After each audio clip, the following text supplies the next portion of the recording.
क्या आपको पता है वर्टिकली अपोजिट एंगल्स इक्वल क्यों होते हैं? नहीं पता है तो चलिए समझते हैं। सबसे पहले समझते हैं वर्टिकली अपोजिट एंगल्स होते क्या हैं। तो वर्टिकली अपोजिट एंगल्स ऐसे एंगल्स होते हैं जब दो स्ट्रेट लाइंस आपस में इंटरसेक्ट करती हैं, तो जो एंगल्स एक दूसरे के अपोजिट होंगे उन्हीं को कहा जाता है vertically opposite angles. For example अगर इस फिगर में आप देखें तो एंगल 1 2 3 4 में एंगल 1 जो है और एंगल 2 ये दोनों वर्टिकली अपोजिट एंगल्स हैं और ये दोनों आपस में इक्वल हैं। उसी तरीके से एंगल 3 और एंगल 4 ये दोनों वर्टिकली अपोजिट एंगल्स हैं और ये आपस में इक्वल हैं। चलिए अब देखते हैं कि ये इक्वल क्यों है।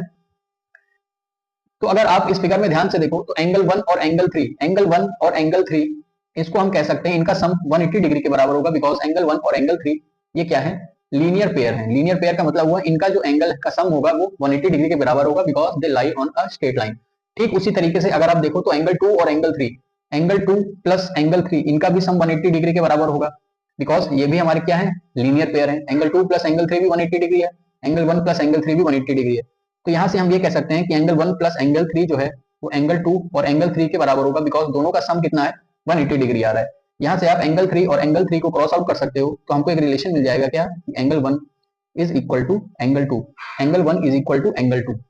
ये हो गया हमारा सबसे पहला केस प्रूफ। ठीक उसी तरीके से एंगल 3 और एंगल 4 को चलिए अब हम प्रूव करते हैं कि ये कैसे बराबर होंगे।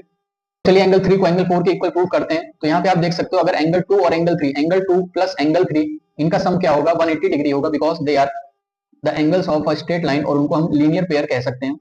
तो लीनियर पेयर में होता क्या है, जो एंगल्स होते हैं उनका सम 180 डिग्री होता है। ठीक उसी तरीके से एंगल 2 प्लस एंगल 4 ये भी 180 डिग्री हो जाएगा, because they are also linear pair.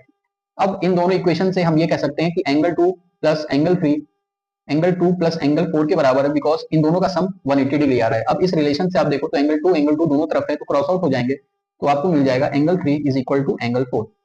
तो यहाँ से हमने इस सेकंड वर्टिकली अपोजिट एंगल्स को भी इक्वल प्रूव कर दिया। तो इस तरीके से आप वर्टिकली अपोजिट एंगल्स को इक्वल प्रूव कर सकते हो।